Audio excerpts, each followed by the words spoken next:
First thing and foremost, I want to give all praises and glory and honor that's due to Yahawah, BAHASHAM, Yahawashi, BAHASHAM, I'd like to give double honors to the elders and the apostles of Greatmillstone that rule well. Blessings and salutations to the hopeful elect. Those in the gospel broad, lifting up the standard of Yahawah, BAHASHAM, Yahawashi, wherever it may be. This is titled, When the Time Comes. Just a quick lesson through the Spirit, nothing too long.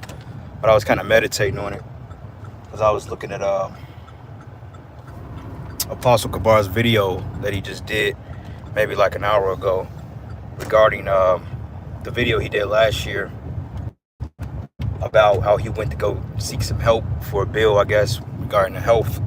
And basically, you know, he went to like those bureaucracies, those health departments and those state departments, how they're wholly set against the men, you know, to kind of keep us in poverty, because this society don't really care about the men. And we can see that with the way that, that they act towards our men. Basically, I was just kind of meditating on it, and I'm like, when all hell break loose, I see why the men of the Lord are gonna have a cold spirit on them, man. Because when you think about it, like, these people, they have very, very wicked disposition and a proud spirit. And it's really because, you know, the demons inside these people, man, you know, from the way that they drive, from their disposition, from their behaviors towards us, X, Y, and Z. You know, these people have a very wicked spirit on them, man, you know. And this is why when all hell break loose, the Spirit of the Lord is going to allow us to really, really step over these people like they're nothing. Because it really pissed me off. Because I saw that video last year, but it really pissed me off when I watched it again, because I'm like, that's the truth. Because me myself went through something similar when I was, you know, trying to get some assistance. And you know, because, you know, the fucking health departments and the even insurance, like, I got insurance through my job, but even then, you know, you got to reach $1,000 deductible, and, you know, ain't nobody got that type of money on hand just to be paying some overly priced bill that they don't even care to itemize to give you a true price. But instead, you know, they want to capitalize off you, man. Because at the end of the day, it's all price gouging, you know. But anyway, long story short, the time we coming in, man, you got to have that I don't really give a damn spirit on you. And the way that shit is happening now, and you know, brothers are there already. Like myself, I'm already at the point, like, I really don't give a damn about these people, what they go through or how they feel. Because the way that they treat the men of the Lord, and the way that their pride, and the way how they disrespect the Heavenly Father's ministry, it's easy to turn a cold spirit to people, man. Especially when they don't care about nothing but themselves. You know, he was breaking down what bureaucracy means, a bureaucrat, and it goes into burden, because I believe the etymology root word of that word, I mean, he broke it down, but he meant it goes into like donkey, and we know donkeys are what? They're good for carrying burdens. You know, they're known as asses. They're known for carrying heavy material, like in the Middle or in the East or in the ancient world, when we had luggage or baggage and shit like that, a lot of times we'd carry it on a donkey, you know, or some type of cattle, to, you know, transport from one another to another. You know, it was like the modern day, or it was like a vehicle back in the day, outside of, you know, particular horse and carriages and so forth. But he broke the word down, and it means burden. And being in this society is nothing more but a burden every freaking day. I mean, it's just weird. Like, you know, I have exterminator services that come out to the house, and, you know, they spray for particular bugs, you know, like gnats and, you know, outside beetles and stuff like that, because I live around a lot of forestry. So all the time the bugs come in when it's hot or it's cold. And, you know, the guy that came in, you know, he's been coming for like 6 months. And overall, man, you could just see the hatred on these fucking people, bro. I mean, it's to the point, like, they really want to kill us, you know. Because in my crib, you know, I got my 12 tribes signed up. I got the 10 Commandments up. You know, and I got the Hebrew written, you know, up in the kitchen, you know, with the name of the Heavenly Father and a crown. I got a couple of spiritual plaques in there, but I got some folly in there too. Like, you know, I got a Jordan poster, you know, I have, you know, a couple little stuff here and there, you know, just to kind of furnish the crib out a little bit. But they see these things, and ultimately they develop a resentment towards who we are. And it ain't even because we did anything to them. It's just the dark spirit in them. You know, like I called one place, and I kind of got bad history with this place because they are a bunch of dickheads, man. And I know my temperament, I'm the type like, look, nigga, we can step outside and do this shit. I don't really give a fuck, you know, but I try to be cool on that tip. But it's this one place I called because what happened was I got some balances on my tire the other day. And, you know, on profiles and certain styles of rims, they have what they called, what do you call it? They got what they call a center cap. And I guess the idiot that put the balances on my tire the other day, I guess he must have broke the center cap, or he didn't fully place it all the way on and it broke off. So I'm calling these particular tire shops asking if they can order it. I called one yesterday and, you know, the guy never called me back. And I've known to have some kind of, I won't say negative history with him, but we ain't really been too friendly with each other in the past, because the fact about it is, like, don't disrespect, don't give me a fucked up disposition, like, you know, like I won't, you know, like shit won't go there if it have to be. I'm not saying being carnal, but see, these crackers down here, they got a way of being passive aggressive. And me, one thing I hate is a passive aggressive ass person. Okay, either you gonna be fucking aggressive or you gonna be passive. Don't in between with me, man. Because a passive aggressive person is real dangerous, because you can expect it but not expect it. And that's how these fucking clowns here in this city is. And this is why I put curses on this place. So basically, I called him again today, and he picked up the phone, and he sounded like he was a little aggravated, you know. And I'm like, back in my mind, I'm like, nigga, I ain't did nothing to you, so I don't know what the fuck you aggravating with me. You know what I'm saying? I do business. I try to be respectful to people, you know, and you give what you dish out. I'm a real believer in that, you know, because I try to keep peace among people, because I have a very demanding presence, and and it's not that it's a wicked or that I'm trying to intimidate people. It's not that, but I've been told I have a very strong presence, and sometimes when you're used to that, you don't really know. And I just got it from, it's just a masculine, just a manly presence, and people are very insecure, so they can't deal with that shit. So I try to, you know, say as less as possible, and I just try to be cool, you know, speak to people. And if I'm not feeling like being bothered, I just shut the fuck up. I don't say nothing to nobody, you know, because you'll have a bad day if I'm in a bad mood, you know. But anyway, overall, so he kind of got, I ain't gonna say he got an attitude, but he was just kind of like, you know, like he seemed aggravated. And I get it, you know, the economy is collapsing. All these people are on edge. People getting ready to lose their business. Motherfuckers are mad. But nigga, don't get mad at me, because, like, you know, the dude I used to be, you know, it just like, you know, I still have that edge about me. Like, look, man, just be cool. No point of acting like a bitch. I just asked you a question, you know. But he changed his tone, and, you know, he got it squared away. But regardless of it, man, fuck these people. They hate us. So I'm gonna say this: when all hell break loose, we're not gonna give a shit about them. Me personally, I don't give a fuck about these people right now. Okay, if you ain't a brother or a sincere sister in this thing, to me, you really just a waste of space at the end of the day, where you don't really contribute to the ministry of Yahawashi, being a benefactor into the men of the Lord's lives, and I really don't give a fuck about you. You know, now, of course, we got our emotions towards people we may, family and stuff like that, like you got a mom, a father, a sister, brother. Yeah, of course, you're going to have some love for them, because that's your family, you know. You're going to love your family. But at the same time, even that shit is limited, you know. Like, if something happened to my baby brother, right? Yeah, it'll hurt me. I'm not going to lie and say, oh, damn, you know, fuck that. Yeah, it'll hurt me. But at the end of the day, it's like, so what? It is what it is, because you were told about the truth, and ultimately you rejected it. And second of all, y'all talk shit about the men of the Lord. So it is what it is. So in my mindset, Isaiah 33:6, wisdom and knowledge should be the stability of thy times, man, and the strength of salvation. And this is why when our hell break loose in America, we gonna be like, you know what? It is what it is. We ain't gonna have that, oh my God, she just got a murdered spirit. No, we gonna be in the spirit like, yeah, fuck you people, man. And we gonna really rejoice, because the scriptures say, blessed he that liveth to see the downfall of his enemies, man. And we should trample our feet in the blood of the wicked. And we know the wicked is starting first and foremost with the so-called white man, which is the biblical Idumeans, the Edomites, and also you so-called Negro, Latino, Native American, and you heathens. Like, I'm at the point now, I don't really care, man. I don't, when people go through shit, you know, and I kind of discern the lifestyle they've lived, it's like, okay, well, you know, what you see is what you get type shit, because it ain't like these people are righteous towards the Heavenly Father.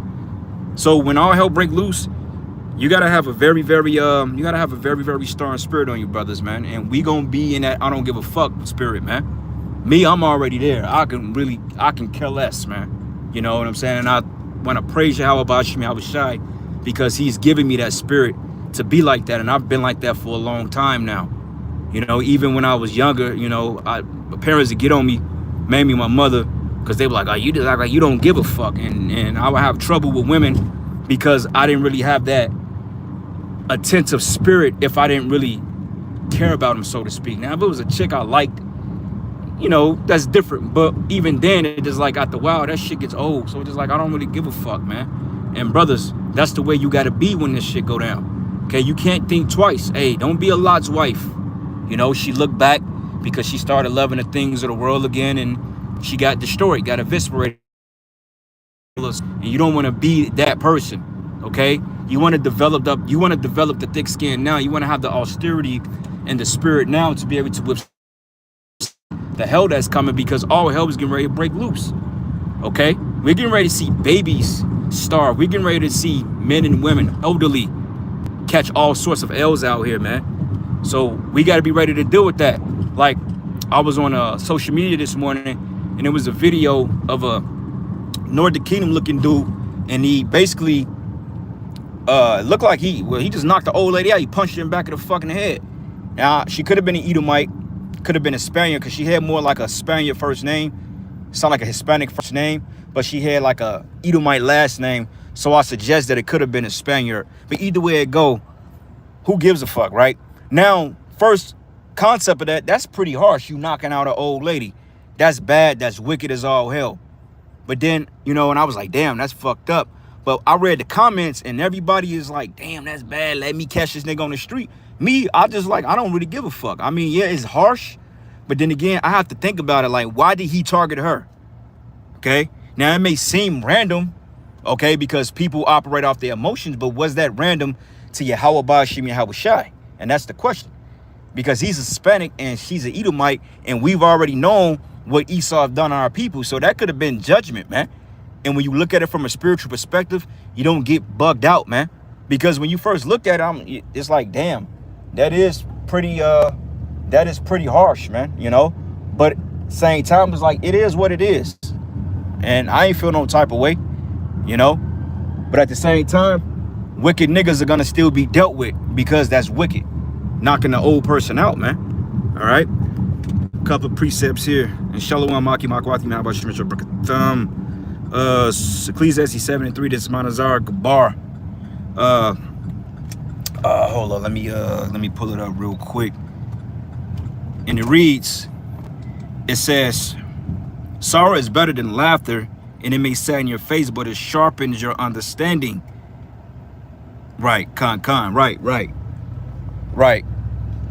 Because the scriptures say that it's better to go into the house of mourning than the house of feasting, you know.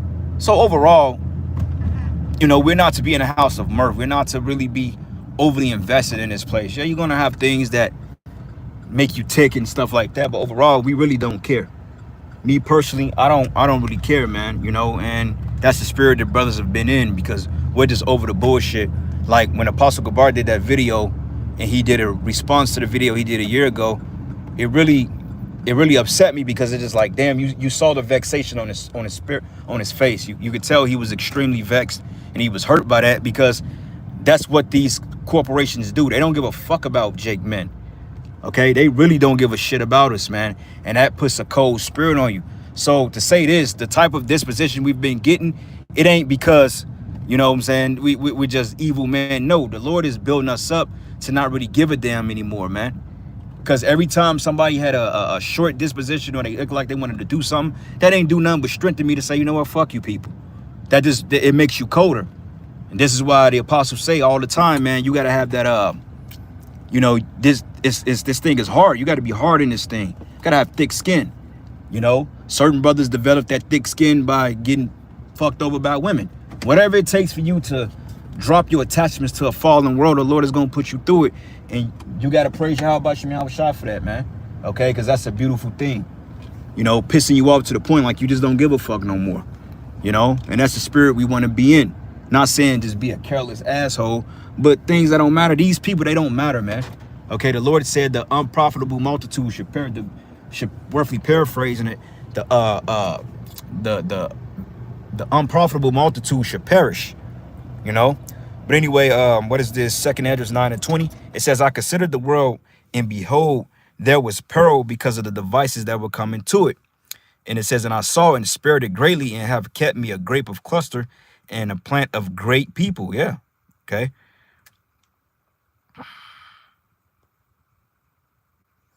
A plant of great people. And yep, there you go. In verse 22, it says, let the multitude perish then that was born in vain. Let my grape be kept, my plant, for with great labor I have made it perfect, you know. And that's absolutely right. There's a lot of bots on this channel, man. And that's the point. These people, they're going to perish in vain. They don't really serve a purpose. All right. What is it? That's the brother's name. Nerkalaya. I can't pronounce the brother's name, man. We're going to change the name. Or Nerkala, or it's Nerkalaya Bun Yasharala. And I got to look up what that means. It says, then said the Lord unto me, pray not for this people, nor for their good. And when they fast, I will not hear their cry. And when they offer burnt offering and oblation, I will not accept them, but I will consume them by the sword and by famine and by pestilence. That's right, man. Okay? By famine and by pestilence. And that's how the Lord is getting ready to take these people out. So when they start to get jacked up, hey, don't feel no type of way. Just embrace it. You know, embrace that we're not part of this thing, because I was watching the brothers from Atlanta and they was breaking it down, and they was basically stating like, look, Jacob's trouble. These people are in trouble. We ain't in trouble. Okay, we catching our hell now. We're going through our trouble. We're going through the prophet's trouble right now. You know, we catching our hell right now. So when our hell break loose, we're going to be on the flip side, and we're going to start to reap the benefit. And slowly but surely, I'm seeing the tables turn. You know, I mean, people have been having kind of positive dispositions towards us, but overall, these people, man, they getting ready to be fucked up out here, you know, because overall, this is what they care about. Like, prime example, look at this right here.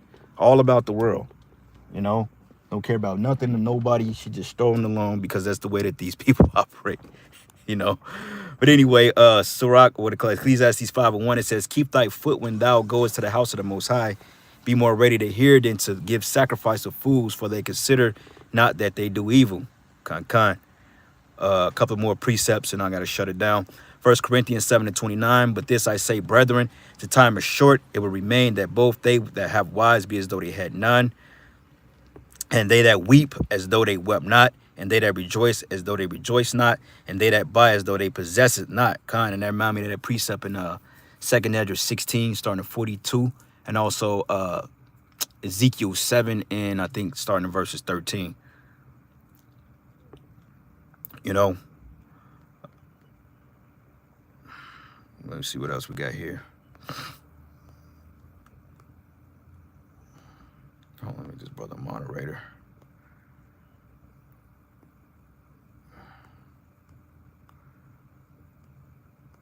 Con.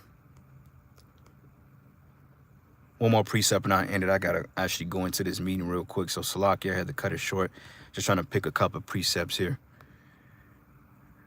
Yep, Psalms. I just saw it. I think it was Psalms 91. The brother just posted it. Might be overlooking it real quick. Fucking allergies, man. Damn, I just saw it. I must be overlooking it. Yep, Psalms 91:7. It says, Hakalakta, well, Hakalakta 144. It says, 1,000 shall fall by thy side and 10,000 by thy right, but it should not come nigh thee. So, you know, just embrace, brothers. Embrace the hell that's getting ready to come. And just be prepared, because according to Ezekiel 9:4, it says that the Lord said he was going to slay utterly old and young, maid and little children. And it's going to be an emotional response that people are going to generate out once the hell comes, because what they don't show you in the movies is kids getting judged. They don't show you that in the movies, but in real life, you're getting ready to see dead children, dead elderly, dead women, dead men. We're getting ready to see all walks of life literally get put through the furnace, man. So we got to really be built up in the spirit to endure these things, because, you know, Isaiah 4:1 is getting ready to come. women from all walks of life are getting ready to try to gravitate towards the men of the Lord, and you're gonna have to discern whether they can be around or not. You know, the scripture said, in the day of thy power, thy people shall be willing, you know. But anyway, with that, brothers, all praises and glory and honor that's due to Yahawah, BAHASHAM, Yahawashi, BAHASHAM, Rakakwadash. Lord's will, you were edified. To the next lesson. Shalom. May the Lord be with you and you brothers, your few sisters out there. Kwam Yashala, or Baba Ball. Shalom.